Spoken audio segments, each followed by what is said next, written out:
Okay, तो आज के सेशन में हम लोग डिस्कस करेंगे कि ऑब्जेक्ट ओरिएंटेड प्रोग्रामिंग कॉन्सेप्ट्स के बारे में। लेकिन मैं यहाँ पे डेफिनेटली आपको ये चीज बताऊंगा कि ये जस्ट हम 30 मिनट से ज्यादा का सेशन हम नहीं लेने वाले हैं। और 30 मिनट्स में अगर आप प्रॉपर तरीके से मेरी बातों को सुनेंगे और प्रॉपर तरीके से आप बैठ के इस चीज को सुनेंगे, 100% मैं कहता हूं कि आप उस कंसेप्ट को बेहतर तरीके से समझ पाएंगे और इंटरव्यू में आप बेहतर तरीके से आंसर कर पाएंगे। और मैं आपको कोई भी कोडिंग नहीं सिखाऊंगा कि मैं आपको इस तरीके से कोडिंग कीजिए, ऐसा सिंटैक्स है, नहीं। मैं जस्ट आपको ऑब्जेक्ट ओरिएंटेड प्रोग्रामिंग का जो कंसेप्ट्स है, ओवरऑल क्या कंसेप्ट्स है, क्यों ये उप्स कंसेप्ट्स आया और इतना मार्केट में बूम कर गया कि आप जावा सीखो तो वहां पे उप्स कंसेप्ट्स है, आप जावास्क्रिप्ट सीखो वहां पे भी उप्स कंसेप्ट्स है। अभी के जितने भी प्रोग्रामिंग लैंग्वेज आते हैं सभी में ये उप्स कंसेप्ट लाया जा रहा है और इसका क्या रीजन है। मैं एक छोटा सा एग्जांपल लेते हुए उप्स कंसेप्ट के सभी फीचर्स को यहाँ पे आपको लाइव एग्जांपल के थ्रू मैं आपको बताने की कोशिश करूंगा, न कि कोडिंग के थ्रू। क्योंकि आप में से बहुत सारे ऐसे लोग होंगे कि जो उप्स कंसेप्ट बार बार सुनते सुनते बोर हो चुके हैं, लेकिन अभी तक उनको कंसेप्ट क्लियर नहीं हुआ है कि क्यों है उप्स कंसेप्ट, क्या है क्लास, क्या है वेरिएबल्स, क्या है मेथड्स, क्या है इनकैप्सुलेशन, क्या है एब्स्ट्रैक्शन। हर एक कंसेप्ट के बारे में बहुत ही डिटेल में मैं आपको बताऊंगा। लेकिन ज्यादा वक्त नहीं लेते हुए सिर्फ 30 मिनट्स के अंदर में इस चीज को मैं वाइंड अप करने की कोशिश करूंगा, राइट। तो सिंपल सी चीजों को समझिए कि उप्स कंसेप्ट जो है इसका फुल फॉर्म है ऑब्जेक्ट ओरिएंटेड प्रोग्रामिंग। आप लोग बहुत ही अच्छी तरीके से इस चीज को जानते हैं। इसके अंदर में क्या क्या चीजें हैं हम उसके बारे में लास्ट में बात करेंगे, बट अभी हम एक जनरल एग्जांपल के थ्रू में इस चीज को मैं समझाने की कोशिश कर रहा हूं यहाँ पे। इस चीज पे आप बेहतर तरीके से ध्यान दीजिए। देखिए, उस कंसेप्ट को समझने के लिए आप एज्यूम कीजिए कि आपके पास 50,000 रुपीज है। कितना है? 50,000 रुपीज, इंडियन रुपीज की बात कर रहा हूं, इतना आपके पास में है। आपको जॉब लगा या आपने कहीं से भी आपके पास पैसे आया, ये तो इस पर्टिकुलर अमाउंट को आप क्या करना चाहेंगे? आप इस अमाउंट को चाहेंगे क्या कि मैं कहीं ना कहीं सही जगह पे आप इसको सेव करके रखना चाहेंगे, ताकि आपके बुरे वक्त में या किसी भी इंपॉर्टेंट काम में ये पैसे आपके लिए काम करके दे। एम आई राइट? तो ये 50,000 रुपीज को आपने क्या किया, कहीं ना कहीं आप रखोगे, ठीक है। तो अब इसको उप्स कंसेप्ट किसके साथ हम कैसे को रिलेट करेंगे, इस चीज को समझिए। ये 50,000 रुपीज है। अब इसके साथ आप क्या क्या कर सकते हैं? आप इसको बैंक अकाउंट में जाके आप जमा करो करके आप अपना किसी भी बैंक में आप जाते हो, सपोज आप एसबीआई में जाते हो और वहां पे आपने एक अकाउंट आपने ओपन करवा लिया और वहां पे 50,000 रुपीज आप डाल देते हो, ठीक है। लेकिन उससे पहले आप 50,000 रुपीज अगर बैंक अकाउंट में डाल देते हो तो उसके बाद आप क्या क्या चीजों को कर सकते हो, इस चीज को समझिए, ठीक है। उस 50,000 रुपीज से आप फंक्शनलिटी, ये 50,000 रुपए से आप क्या क्या कर सकते हैं? आप जब भी आपके ये बैंक अकाउंट में जाके स्टोर हो जाएगा, सेव हो जाएगा, आप बार बार होता है ना कि आपके पास जब पैसे आते हैं तो आप कभी ना कभी आप अकाउंट जाके चेकआउट कर लेते हो। तो आप क्या करते हो कि बैंक बैलेंस आप चेकआउट करते हो। मान लीजिए कि आपने क्या किया कि आपके पास जो भी सेविंग है वहां पे बैंक में, तो आपने क्या किया कि सेविंग चेक कर रहे हो आप, ठीक है, यानी बैलेंस चेक कर रहे हो। मैं यहाँ पे एक रखता हूँ क्या कि आप बैलेंस चेक कर रहे हो। एक ये फंक्शनलिटी है, ठीक है। दूसरा, आप क्या कर सकते हो, आप वहां से पैसे को जब जरूरत पड़े तो आप इस पैसे को विड्रॉ कर सकते हैं, राइट। दो चीजों को आप समझने की कोशिश कीजिएगा, ठीक है। अब यहाँ पे 50,000 रुपए है, आपने बैंक में जाके आपने अपना अकाउंट ओपन करवाया और उसके अंदर 50,000 आपने डिपॉजिट कर दिया। आप उसके बाद क्या कर सकते हो? आप बैलेंस चेक करते हो, आपको जरूरत होता है तो विड्रॉ करते हो, आपके पास और एडिशनल पैसे आता है तो आप वहां पे क्या करते हो, डिपॉजिट करते हो, कैश जाके डिपॉजिट कर दिया। या आप क्या करते हो, अभी जो चल रहा है कि आपके पास गूगल पे के थ्रू भी आपका बैंक अकाउंट लिंक होता है, तो गूगल पे के थ्रू भी आप बैंक अकाउंट आप बैलेंस चेक कर सकते हो, आप होता है ना, बैलेंस चेक आप कर सकते हो। सेम उसी तरीके से यहाँ पे बहुत सारे फैसिलिटीज यहाँ पे आपके पास में होता है। अगर आप कुछ उसको इन्वेस्ट करना चाहते हो, मतलब शेयर मार्केट में आप कुछ शेयर्स खरीदना चाहते हो, तो वो भी ऑप्शंस बैंक आपको देती है। तो आपके पास यहाँ पे क्या सब चीजें हुआ, आपके पास सबसे पहले 50,000 रुपए आया। आपने इस 50,000 रुपए को आपने कहां पे जाके आप जमा कर रहे हो? आप जमा कर रहे हो, ये जो है, ये पूरा जो बॉक्स जो मैंने आपके लिए बनाया है, ये क्या है? ये है हमारा बैंक अकाउंट, है ना, जहां पे आपने इस चीज को जमा कर दिया है। आई होप कि इस चीज को समझ पा रहे होंगे। तो बैंक अकाउंट के अंदर आपने 50,000 रुपीज आपने फर्स्ट टर्म अकाउंट ओपन किया और वहां पे डाल दिया, राइट। एक सिंपल सी चीज समझिए आप, राइट।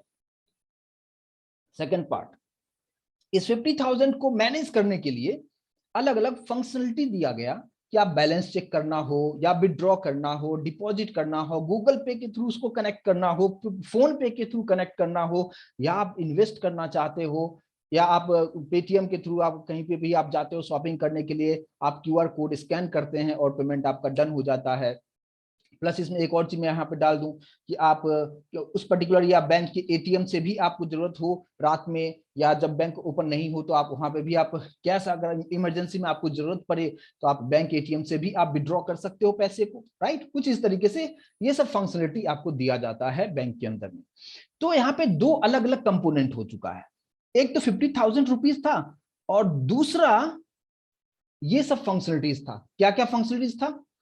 बैंक बैलेंस चेक करना, विड्रॉ करना, डिपॉजिट करना, गूगल पे के थ्रू चीजें करना, इन्वेस्ट करना, या आप बैंक के एटीएम से आप डायरेक्टली कैश आप निकाल सकते हो, कभी भी निकाल सकते हैं, राइट। ये सब कुछ आप अच्छी तरीके से जानते हैं।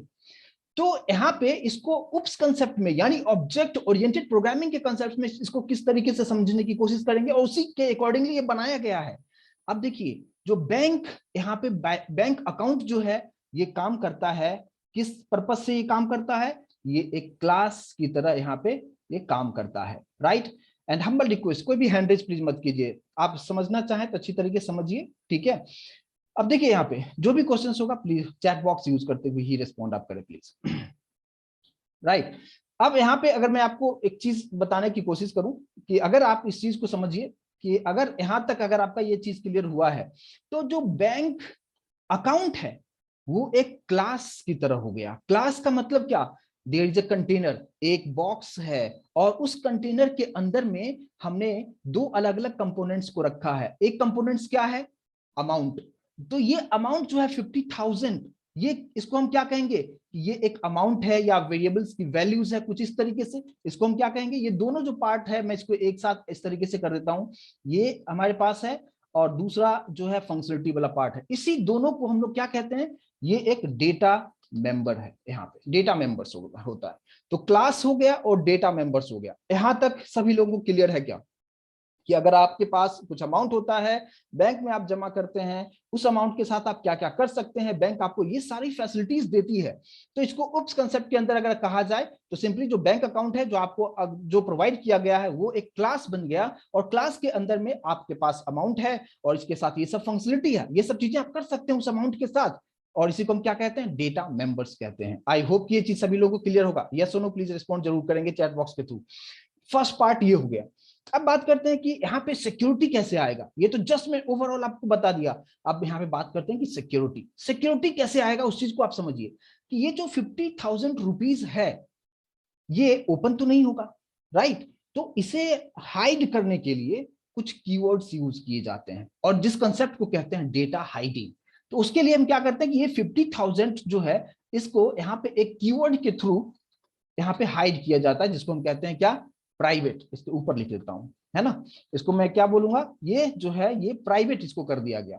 यानी ये जो 50,000 रुपीज है इसको प्राइवेट करने का मकसद क्या है कि अब ये जो 50,000 रुपीज है ये अगर आपका है तो सिर्फ आप ही एक्सेस कर सकते हो और कोई इसको एक्सेस नहीं कर सकता है, राइट। तो अब बात करते हैं कि प्राइवेट अगर है तो इसी को हम क्या कहेंगे? डेटा को हाइड कर दिया गया, इंटरनली ही हाइड कर दिया गया।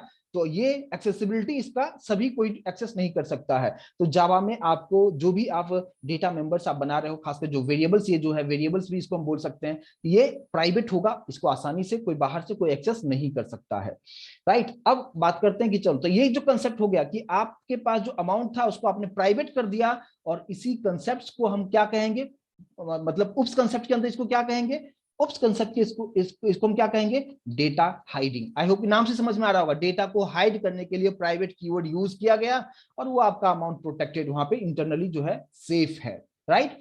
अब ये चीज डेटा हाइडिंग समझ में आया सभी लोग? प्लीज मुझे रिस्पॉन्ड जरूर करें using chat box, right. Clear होना चाहिए यहां तक, जितना भी टर्म मैं यहाँ पे लिख रहा हूं और इस चीज को आप समझने की कोशिश कीजिए। और आइडल ना बैठे। अगर आप अच्छी तरीके से इस चीज को आप समझ रहे हैं तो प्लीज रिस्पॉन्ड जरूर करें, और नहीं समझ रहे हैं तो उसके अकॉर्डिंगली आप रिस्पॉन्ड करें, ठीक है। और मैं एक एक चीज आपको बता रहा हूँ कि एकदम सिंपल तरीके से, आपको कोई कोडिंग नहीं बता रहा हूँ कि जो आपके समझ के बाहर हो जाए। और ऐसा नहीं कि मैं सिर्फ जावा के लिए बता रहा हूँ, आप किसी भी प्रोग्रामिंग लैंग्वेज में, आप पाइथन सीख रहे हो, डॉटनेट सीख रहे हो, पीएचपी सीख रहे हो, जावास्क्रिप्ट सीख रहे हो, कहानी यही सब चीजें होता है। बस आप ओवरऑल कंसेप्ट को समझने की कोशिश कीजिए। अब ये चीज तो हो चुका है। अब यहाँ पे कंसेप्ट ये है कि अगर ये आपका अमाउंट प्राइवेट हो चुका है, मतलब आपके लिए सेफ है, हाइड हो चुका है यहाँ पे। अब बात करते हैं क्या कि हाइड करना, यहाँ पे दो अलग अलग तरीके से मैंने हाइड किया है। क्या क्या, अब आप देखो, आप एक जो है मैंने 50,000 को कहां पे रखा है, 50,000 रुपीज को मैं सिर्फ यहाँ पे रखता हूं कि 50,000 रुपीज जो है इसको हमने कहां पे रखा है। एक तो मैंने यहाँ पे क्या लगा दिया, प्राइवेट, ठीक है। फर्स्ट पार्ट हमने यहाँ पे रखा कि ये जो है ये हमारा हो चुका है क्या, प्राइवेट हो चुका है फर्स्ट पार्ट। तो एक तो ये यहाँ पे सिक्योर हो गया कि प्राइवेट होने का मतलब कि दूसरा बाहर से इसको कोई एक्सेस नहीं कर सकता है, तो आपका 50,000 सेफ हो चुका है। बट डायरेक्टली सेफ उतना ज्यादा बेहतर सेफ कब होगा, जब इसके बाहर भी एक प्रोटेक्शन लेयर लग जाए। आप देख सकते हो कि यहाँ पे एक और एक्सटर्नल प्रोटेक्शन लेयर लग चुका है, जिसको हम क्या कहते हैं, बैंक अकाउंट। ये 50,000 बैंक के अंदर, प्राइवेट के अंदर है लगा हुआ, तो ये बाहर का जो मैंने लेयर जो लगाया है, ये कौन सा लेयर हो चुका है, ये क्लास का लेयर हो चुका है। और ये दोनों ही कंसेप्ट जो होता है को मिला दिया जाए, यानी क्लास के अंदर आपने क्या रखा है, आपने डेटा मेंबर्स को एक साथ आपने रखा है, और उसी को हम क्या कहेंगे, इनकैप्सुलेशन। यानी अगर मैं कुछ इस तरीके से मैं आपके लिए कुछ सेव कर दूं, मैं एक सेकंड यहाँ पे, कि जैसे मान लीजिए कि मैंने अभी जो आपको बताया है, इस चीज को आप समझिए क्या। यहाँ पे मैंने क्या क्या बताया कि डेटा मेंबर्स, डेटा मेंबर्स क्या है, ये चीज आपको समझ में आ गया होगा। डेटा मेंबर्स का मतलब क्या कि आपके पास जो पैसे हैं और प्लस उसका जो फंक्शनलिटी है, फंक्शनलिटी मतलब आप क्या क्या चीजें आप उस चीज के साथ कर सकते हो, तो इसी को हम क्या कहेंगे, डेटा मेंबर्स। तो इस डेटा मेंबर्स को हमने किसके अंदर रखा हुआ है, एक क्लास के अंदर रखा हुआ है। यानी ये जो है बाहर का जो रैपिंग हमने किया हुआ है, क्लास के अंदर किया हुआ है। तो अब ये जो कंसेप्ट है कि किसी भी डेटा मेंबर्स या उसके फंक्शनलिटी को किसी एक बॉक्स के अंदर में रख दिया जाए, और उसी कंसेप्ट को हम क्या कहेंगे, उसी कंसेप्ट को हम कहेंगे इनकैप्सुलेशन। समझ में आ रहा होगा, इनकैप्सुलेशन। क्लियर होगा, यस नो प्लीज मुझे कंफर्म करें।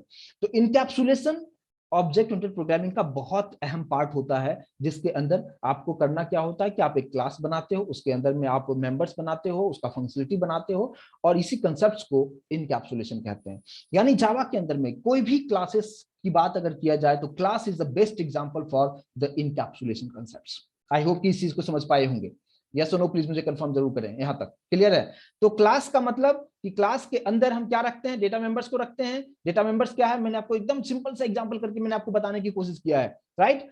जो कि आपके पास अमाउंट है वो डेटा मेंबर्स है, फंक्शनलिटी है, इस सभी चीजों को मैंने क्लास के अंदर रख दिया, और इसी कंसेप्ट को हम क्या कहेंगे, इनकैप्सुलेट करना। जैसे कि आप अगर आप कभी बीमार अगर पड़ जाते हो, फीवर हो जाता है, तो एक कैप्सूल आता है ना। तो कैप्सूल क्या होता है, एक कैप्सूल के अंदर में क्या होता है, छोटे छोटे मेडिसिन होते हैं, राइट। और उसको एक प्रोटेक्टिंग लेयर के अंदर में रखा गया है। तो वही क्लास का बात मैं वहां पे कर रहा हूं। तो इनकैप्सुलेशन, आई होप कि इस चीज को आप समझ पाए होंगे। प्लस डेटा हाइडिंग भी समझ में आया होगा। मैंने दोनों चीज के बारे में आपको बताया कि यहाँ पे डेटा हाइडिंग क्या हो रहा है। डेटा हाइडिंग का मतलब यहाँ पे क्या हुआ कि आपके पास जो अमाउंट है उसको प्राइवेट लगा दिया, वो डेटा हाइड हो गया। अब ये जो हिडन अमाउंट है, बट हमें हिडन अमाउंट कहीं ना कहीं तो रखना होगा, तो उसके लिए क्लास यूज किया गया, और इस कंसेप्ट को हम क्या कहेंगे, इनकैप्सुलेशन हम कहेंगे, राइट। ये दो पार्ट आपको समझ में आया होगा कि क्लास क्या है, इनकैप्सुलेशन क्या है, और डेटा हाइडिंग का कंसेप्ट क्या है। अब नेक्स्ट पार्ट पे आते हैं कि अब सिक्योरिटी कैसे इनेबल्ड होगा। जैसे कि मान लीजिए कि अगर आप लोग यूज करते हैं, अगर आप अभी तो बैंक पे उतना लो नहीं जाते हैं, आपके पास फोन पे है, गूगल पे है, पेटीएम है, इस सब चीजों के थ्रू आप काम कर लेते हैं। तो अगर मान लीजिए कि अगर आपके पास 50,000 रुपए है, और अगर आप जाते हो वहां पे, और आपको एक ऐसा इंटरफेस दिया जाता है जिसके हेल्प से आप इंटरनल डिटेल जाने बिना ये सभी ऑपरेशंस को आप परफॉर्म आप करते हो। सपोज आपको गूगल पे के थ्रू, अगर आपके पास गूगल पे होगा आपके फोन में, तो आप अगर जाते होंगे तो वहां पे आता है कि आप किसको ट्रांसफर करना चाहते हो, आप बैंक बैलेंस चेक करना चाहते हो, सभी एक ऑप्शन यहाँ पे मिलता है आपको। कैसा मिलता है, मैं आपको छोटा सा आपको बताने की कोशिश करता हूँ। देखिए, अभी जो मैंने अभी आपको जो बताया कि मान लीजिए कि यहाँ पे कुछ ऐसा इंटरफेस आपको दिखेगा, ये छोटा सा मैं जस्ट आप समझने के लिए बना रहा हूं, आप इस चीज को समझिए। आपके पास कुछ इस तरीके से दिया गया, मैं जस्ट 2 का एग्जांपल लेता हूं, ठीक है, कुछ इस तरीके से।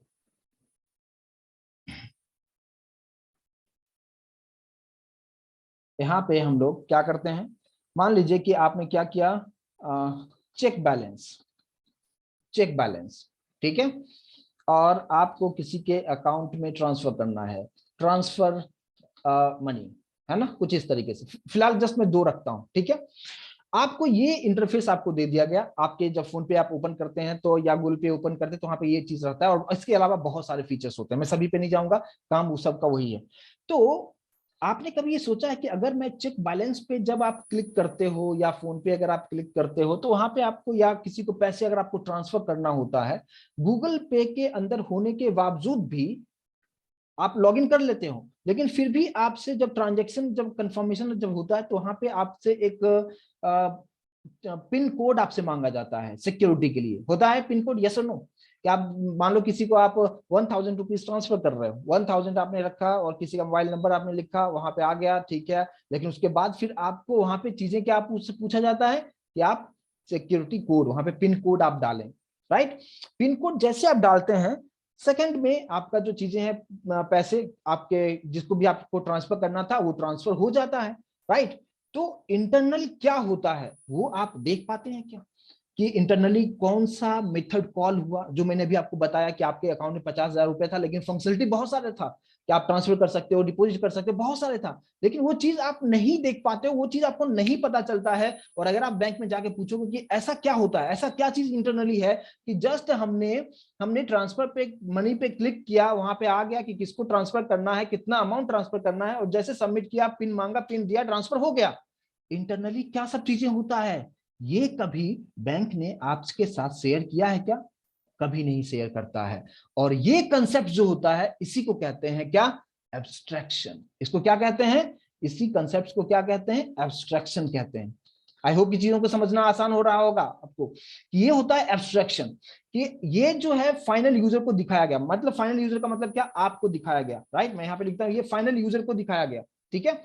और ये जो है आपका बैंक अकाउंट इधर है, ठीक है, आपका जो बैंक अकाउंट है इधर है, आपका बैंक अकाउंट इधर है, जिसके अंदर में 50,000 रुपए है, और सारा चीज फंक्शनलिटी जो मैंने आपको बताया था वो सब कुछ इधर भी है, ठीक है। अगर आप अकाउंट चेक करना चाहते हो, यानी बैलेंस चेक करना चाहते हो, तो उसके लिए इंटरनली सब फंक्शनलिटी पहले से बना के रखा गया है। बैलेंस चेक करना है, या आपको ट्रांसफर आपको करना है, ठीक है, ये सारा चीज यहाँ पे इंटरनली सब बना के रखा हो गया है, ये सब कुछ फंक्शन अंदर में बना हुआ है। जैसे अगर आपको किसी को पैसे ट्रांसफर करना होगा, राइट, तो इंटरनली क्या होता है कि जैसे आपने क्या किया, आपने ट्रांसफर मनी पे जैसे आप क्लिक करते हो आप, ठीक है, तो जैसे आप यहाँ पे क्लिक करते हो, मतलब क्या कि आपने यहाँ पे क्लिक किया, तो क्लिक करने का मतलब क्या, कि आपको तो इंटरनली कुछ दिखता नहीं है, लेकिन वो इंटरनली कहाँ जाता है, इंटरनली जो है ये इस पर्टिकुलर मेथड को जाके कॉल कर देता है, और इस मेथड के अंदर में वहां पे वैलिडेशन का पार्ट होता है। वैलिडेशन का मतलब क्या, कि आप सही यूजर हैं क्या, आपने जब रजिस्ट्रेशन आपने किया था, जब ने आपने अकाउंट ओपन किया था, तो क्या आपने जो यूजर नेम और पासवर्ड वगैरह जो भी आपने सेट किया था वो प्रॉपर आप देंगे, तो ही आप ये चीज को परफॉर्म आप कर पाएंगे। तो इस ट्रांसफर के अंदर में पूरा वैलिडेशन का पार्ट लिखा जाता है, कि इंटर आपका जो पिन है प्रॉपर तरीके से मैच्ड होना चाहिए, उसके बाद ही इस चीज को आप कर सकते हैं। तो ये जो इंटरनली जो है वैलिडेशन का पार्ट, जो कि हिडन होता है, आप नहीं देख पाते हैं, और उसी को हम क्या कहते हैं? एब्स्ट्रैक्शन कहते हैं। आई होप कि इस चीज को आप बेहतर तरीके से यहाँ पे समझ पा रहे होंगे। तो ये जो है एब्स्ट्रैक्शन का मतलब, सिंपली आपको बताना है कि एब्स्ट्रैक्शन का मतलब, आपके पास फाइनल यूजर को एक सिंपल सा, बहुत आसान सा एक यूजर इंटरफेस दिया गया, आप एक पेज बोल सकते हो सिंपल सी भाषा में, और उस पेज पे आप अपने ही बैंक अकाउंट में अगर आपको चेक भी करना होगा, ट्रांसफर करना होगा, तो आपके पास पिन आता है, पिन आप डालते हो और हो जाता है, लेकिन इंटरनली वो आपके बैंक अकाउंट से लिंक होता है, और वहां पे जाके उस मेथड को कॉल करता है, और ये सब आप देख नहीं पाते हो, और उसी को हम क्या कहते हैं? एब्स्ट्रैक्शन कहते हैं। आई होप कि इस चीज को आप लोग समझ पा रहे होंगे। यस और नो प्लीज मुझे कंफर्मेशन जरूर दें। यानी मैंने अभी जो आपको एक्सप्लेन यहाँ पे किया है कि एब्स्ट्रैक्शन का मतलब क्या, कि आप इंटरनली क्या हो रहा है आपको कुछ नहीं पता होता है, और ये हिडन फॉर्म के अंदर होता है, और ये चीजें सिक्योरिटी इसी को कहते हैं, राइट। अगर आप जाके पूछो कि बताओ मेरा ही पैसे है, मेरे अकाउंट में 2 लाख रुपए है, मैं चाहता हूं कि इंटरनली आप क्या करते हो मुझे बताओ, आपको कभी नहीं बताया जाएगा। या कोई भी कहीं पे भी सिक्योरिटी की चीजें होता है, वो चीज हिडन होता है, और इसी को वहां पे कहा जाता है क्या, एब्स्ट्रैक्शन का कंसेप्ट। और इस एब्स्ट्रैक्शन के कंसेप्ट्स को यहाँ पे जस्ट ओवरऑल मैंने आपको एक्सप्लेन करने की कोशिश किया, बट प्रैक्टिकली जब करेंगे तो यहाँ पे बहुत सारे अलग अलग चीजें हैं, कोड है, सिंटैक्स है, उस चीज को आपको समझने की जरूरत होगा। बट मैंने आपको एक ओवरऑल आपको समझाने की कोशिश किया कि क्लास क्या होता है, उसके अंदर में डेटा मेंबर्स का मतलब क्या होता है, उसको हम हाइड कैसे करते हैं, आप उसको इनकैप्सुलेट कैसे करते हो, आपका एब्स्ट्रैक्शन किस तरीके से आप कर सकते हैं, और यूजर फाइनल को किस तरीके से आप दिखाते हैं। तो आप यहाँ पे नहीं जाते हो, आपको हर चीज के लिए एक एडिशनल, आपको एक सिंपल इंटरफेस जिसको आप कोई भी एक्सेस कर सकता है, और इंटरनल जो है आपका ये जो कोडिंग का पार्ट है वो सब चीजें आपके पास एक्सेस नहीं होता है, आपके पास सिर्फ इतना होता है, बोलेगा आप इतना चीज आप कीजिए, हम सब कुछ इंटरनली हम लोग मैनेज करेंगे, और यही होता है सिक्योरिटी। तो ये ऑब्जेक्ट ओरिएंटेड प्रोग्रामिंग कांसेप्ट्स के अंदर में सबसे इंपॉर्टेंट पार्ट होता है क्या, क्लास क्या होता है, राइट। अभी मैंने आपको बताया कि डेटा हाइडिंग कैसे हम करते हैं, मैंने आपको बताया इनकैप्सुलेशन क्या होता है, राइट। प्रोग्रामिंग के थ्रू में नहीं, मैं आपको जनरल एक कंसेप्ट्स के थ्रू बताया, और ये सब चीजों को आपको बनाना होता है जब एक्चुअली आप जब प्रोजेक्ट पे आप काम करते हैं। तो यहाँ पे मैंने आपको बताया एब्स्ट्रैक्शन किस तरीके से यहाँ पे काम करता है, आई होप इस चीजों को आप समझ पा रहे होंगे। अब यहाँ पे थोड़ा सा एक और कंसेप्ट मैं बता दूं, इनहेरिटेंस किस तरीके से काम करता है। अब इनहेरिटेंस की अगर हम बात करें, मान लीजिए कि आपने एक अकाउंट ओपन करवाया है, आपने मान लो कि एसबीआई में, राइट, लेकिन आपके पास वहां पे ये बताया गया कि आप वहां पे ये सब चीजें तो कर सकते हो आप, ठीक है, लेकिन आप चाहते हो कि मैं वहां पे कुछ डीमेट अकाउंट ओपन करूं जिसके थ्रू मैं शेयर मार्केट में भी कुछ इन्वेस्ट करना चाहता हूं। तो उसी अकाउंट, यानी आपका जो बैंक अकाउंट है, ये जो बैंक अकाउंट है एसबीआई का है आपका, ठीक है, लेकिन एसबीआई का एक दूसरा डिपार्टमेंट है जहां पे शेयरिंग का मतलब शेयर मार्केट के बारे में जो इन्वेस्टमेंट का जो तरीका होता है, या आप लोग ऐड बहुत सुन रहे होंगे, है ना, एसआईपी, सिस्टमैटिक इन्वेस्टमेंट प्लान जो होता है, उसमें हम कैसे इन्वेस्ट करें, जिसको म्यूचुअल फंड कहते हैं, तो उसका एक अलग डिपार्टमेंट होता है।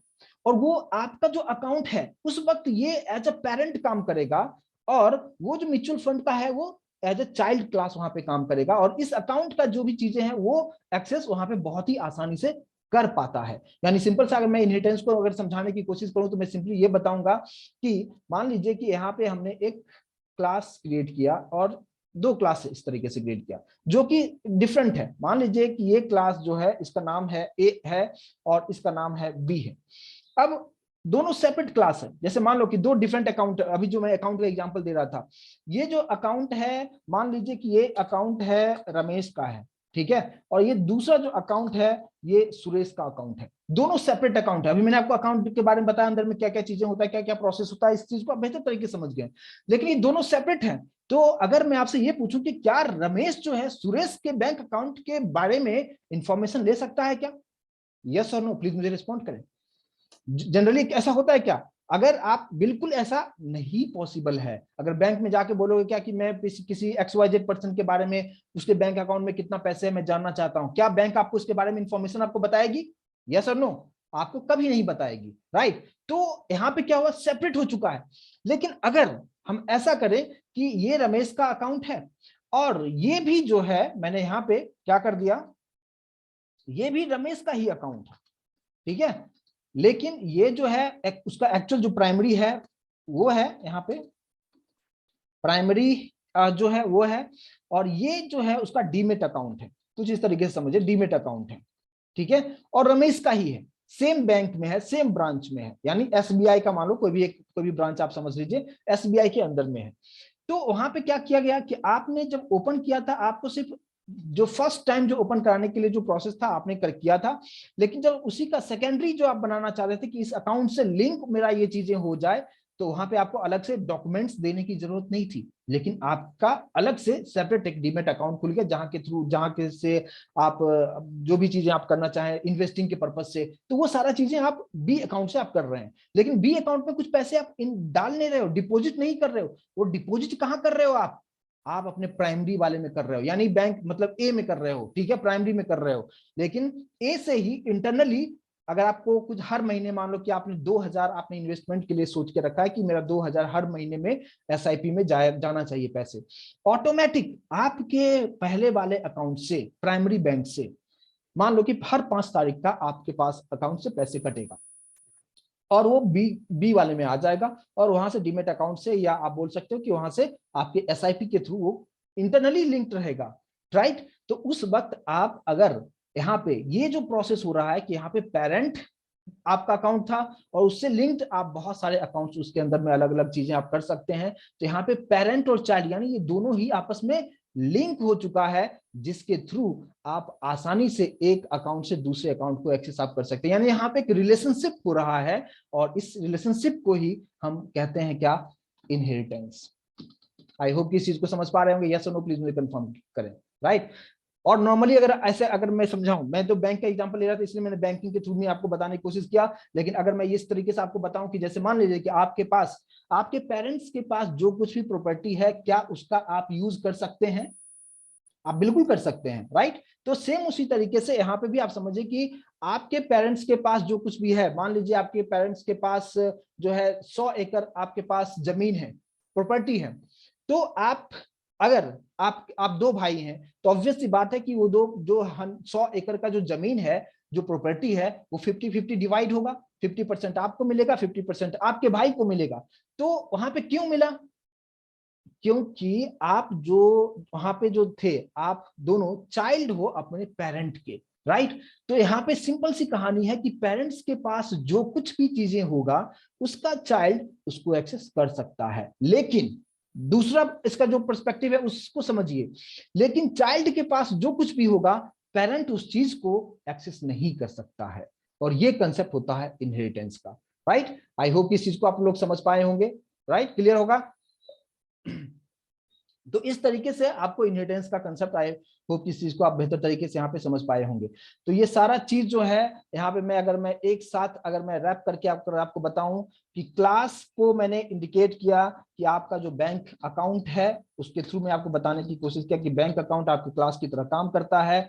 इसकी बात करें कि वेरिएबल्स और एंड मेथड्स की अगर हम बात करें, तो उसका मतलब क्या कि आपके पास जो पैसे हैं प्लस उसके पास जो फंक्शनलिटी है, उस पैसे के साथ आप क्या क्या चीजों को कर सकते हो, वो वेरिएबल्स एंड फंक्शनलिटीज हो जाता है। और अगर आप इस पैसे को आप हाइड करना चाहते हो तो उसके लिए हम कुछ कीवर्ड्स यूज हम करते हैं, जो कि हम लोग यहाँ पे मैंने आपको बताया कि प्राइवेट, वो हाइड हो जाएगा। लेकिन ये सब चीजों को हम लोग यहाँ पे एक साथ हम करने के लिए किस तरीके से करेंगे, और आपका जो सिक्योरिटी होता है कि आप पैसा निकालना चाहते हो या डिपॉजिट करना चाहते हो, तो बीच में जो पार्ट आता है जो आपसे हिडन होता है, आप नहीं देख पाते हो, आप अपना पिन कोड डालते हो, सब कुछ चीजें हो जाता है। जैसे मान लीजिए आप एटीएम में जाते हो, आपके पास डेबिट कार्ड है, आप जाते हो वहां पे पिन, जो डेबिट कार्ड है आप इंसर्ट करते हो, आपका पूरा डिटेल आ जाता है, आपसे पिन मांगता है, क्या करना है, विड्रॉ करना है, चेक बैलेंस करना है, आपके पास एक इंटरफेस आ जाता है। वो इंटरफेस इंटरनली जो आपके बैंक अकाउंट से लिंक होता है, और आपका जो भी चीजें हैं वहां पे आप तो उसको देख नहीं पाते हो, लेकिन इंटरनली वो फंक्शनलिटी को जाके कॉल करता है,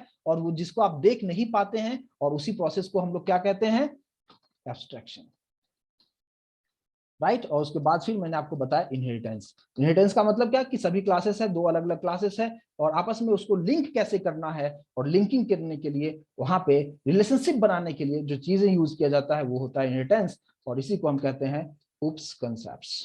आई होप कि एक जनरल इंफॉर्मेशन मैंने आपको बताने की कोशिश किया, लेकिन इसको समझने के लिए, प्रैक्टिकली समझने के लिए, इस तरीके से बनाने के लिए आपको काफी डिटेल में जाना होगा। बट ओवरऑल मैंने आपको यहाँ पे समझाने की कोशिश किया कि क्या सब चीजें होगा। और इनकैप्सुलेशन का मतलब मैंने आपको बताया कि ये वेरिएबल्स और मेथड्स को एक साथ जहां पे रखते हैं, आप में से कोई बोल रहे हैं कि मिसिंग हो गया, वेरिएबल्स और ये मेथड्स और ये जो है सभी चीजों को कहाँ पे आप रखते हो, क्लास के अंदर में रखते हो आप, तो उसी को हम क्या कहते हैं, इनकैप्सुलेशन कहते हैं।